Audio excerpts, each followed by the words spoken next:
Nail polish, Nile paint ಅಥವಾ Nile art ಅನ್ನ ನೀವು ಮಾಡಿಸ್ಕೊಂಡಿರ್ಬೋದು. ಆದ್ರೆ ಅದರಿಂದ ನಿಮ್ಮ ನೈಲ್ಸ್ಗೆ ಎಷ್ಟು ಡ್ಯಾಮೇಜ್ ಆಗುತ್ತೆ ಅಂತ ಗೊತ್ತಿದ್ಯಾ? ಅಥವಾ ಅದನ್ನ ಹೇಗೆ ಓವರ್ಕಮ್ ಮಾಡ್ಬೇಕು ಅಂತ ತಿಳ್ಕೊಳ್ಬೇಕಾ? ಹಾಗಾದ್ರೆ ಈ ವಿಡಿಯೋ ನಿಮ್ಗೋಸ್ಕರನೇ. ನಮಸ್ತೆ, ನಾನು Deepa Nagesh, Ayurvedic beauty therapist.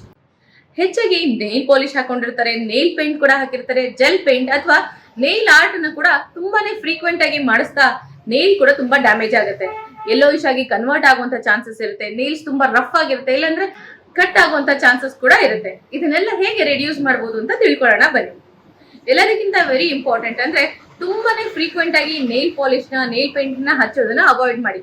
At least 15 ದಿವಸಕ್ಕೊಮ್ಮೆ ಆದ್ರೂ ಅದನ್ನ ನೀಟಾಗಿ ರಿಮೂವ್ ಮಾಡ್ಬಿಟ್ಟು, ಅಂದ್ರೆ ರಿಮೂವರ್ ಅಲ್ಲಿ ನೀಟಾಗಿ ರಿಮೂವ್ ಮಾಡ್ಬಿಟ್ಟು ಚೆನ್ನಾಗಿ ಕೊಬ್ಬರಿ ಎಣ್ಣೆಯಿಂದ ಮಸಾಜ್ ಮಾಡ್ತಾ ಇದ್ರು.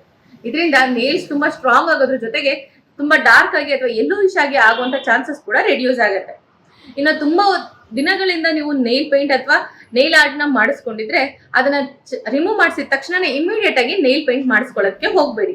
ಇದರಿಂದ ಮತ್ತಷ್ಟು ಕ್ಯೂಟಿಕಲ್ಸ್ ಡ್ಯಾಮೇಜ್ ಆಗುವಂತ ಚಾನ್ಸಸ್ ಇರುತ್ತೆ.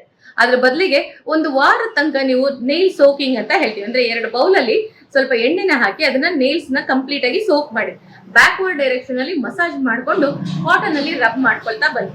ಇದರಿಂದ ನೇಲ್ ಆರ್ಟ್ ಇಂದ ಆಗಿರುವಂತ ಡ್ಯಾಮೇಜ್ ಕೂಡ ರೆಡ್ಯೂಸ್ ಆಗುತ್ತೆ. Healthy and strong nails growth ಆಗೋದಕ್ಕೆ ಕೂಡ ಹೆಲ್ಪ್ ಆಗ್ತಾ ಬರುತ್ತೆ. ಯಾವ ಆಯಿಲ್ ಅಲ್ಲಿ ಇದನ್ನ ಡಿಪ್ ಮಾಡ್ಕೊಳ್ಬೇಕು ಅಥವಾ ನೇಲ್ಸ್ ಗೆ ಯಾವ ಆಯಿಲ್ ಸೋಪ್ ಮಾಡಿದ್ರೆ ತುಂಬಾ ಚೆನ್ನಾಗಿ ಗ್ರೋತ್ ಆಗುತ್ತೆ ಅಂತ ತುಂಬಾ ಜನಕ್ಕೆ ಕ್ವಶನ್ ಇರುತ್ತೆ. ಸಾಧಾರಣವಾಗಿ ಸಿಗುವಂತ ಕೊಬ್ಬರಿ ಎಣ್ಣೆಲಿ ಕೂಡ ಇದು ತುಂಬಾ ಚೆನ್ನಾಗಿ ವರ್ಕ್ ಆಗುತ್ತೆ.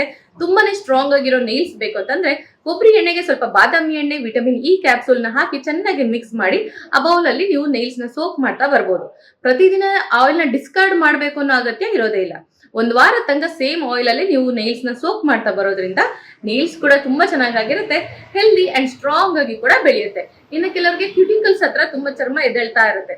ಇದು ಡಿಹೈಡ್ರೇಷನ್ ಇಂದನೂ ಆಗಿರ್ಬೋದು ಅಥವಾ ಸಾಕಷ್ಟು ರೀತಿಯ ವಿಟಮಿನ್ ಡಿಫಿಷಿಯನ್ಸಿ ಇಂದ ಕೂಡ ಕ್ಯೂಟಿಕಲ್ಸ್ ಫೀಲ್ ಆಗ್ತಾ ಇರುತ್ತೆ. ಇದನ್ನ ರೆಡ್ಯೂಸ್ ಮಾಡ್ಬೇಕಂತಂದ್ರೆ ಮನೇಲಿ ಈಸಿಯಾಗಿ ಪ್ಯಾಕ್ ಅನ್ನ ಹಾಕೊಳ್ಬಹುದು. Yes, face pack, hand pack ಅಥವಾ ಬಾಡಿ ಪ್ಯಾಕ್ ಇದ್ದಂಗೆ ನೇಲ್ಗೆ ಕೂಡ ನೀವು ಪ್ಯಾಕ್ ಹಾಕ್ಬೋದು. ಇದಕ್ಕೆ ವೆರಿ ಸಿಂಪಲ್ ಇಂಗ್ರೀಡಿಯೆಂಟ್ ಇದ್ರೆ ಸಾಕಾಗುತ್ತೆ. 1 ಟೀ ಸ್ಪೂನ್ ಕಡಲೆ ಹಿಟ್ಟು, 1 ಟೀ ಸ್ಪೂನ್ ಅಷ್ಟು ಹನಿ ತಗೊಳ್ಬೇಕಂದ್ರೆ ಶುದ್ಧವಾಗಿರುವಂತ ಜೇನುತುಪ್ಪನ ತಗೊಂಡು ಚೆನ್ನಾಗಿ ಮಿಕ್ಸ್ ಮಾಡಿ. ಇದಕ್ಕೆ 1 ಕ್ಯಾಪ್ಸೂಲ್ ಅಂದ್ರೆ ವಿಟಮಿನ್ ಇ ಕ್ಯಾಪ್ಸೂಲ್ ನ ನೀಟಾಗಿ ಹಾಕಿ ಚೆನ್ನಾಗಿ ಮಿಕ್ಸ್ ಮಾಡಿ.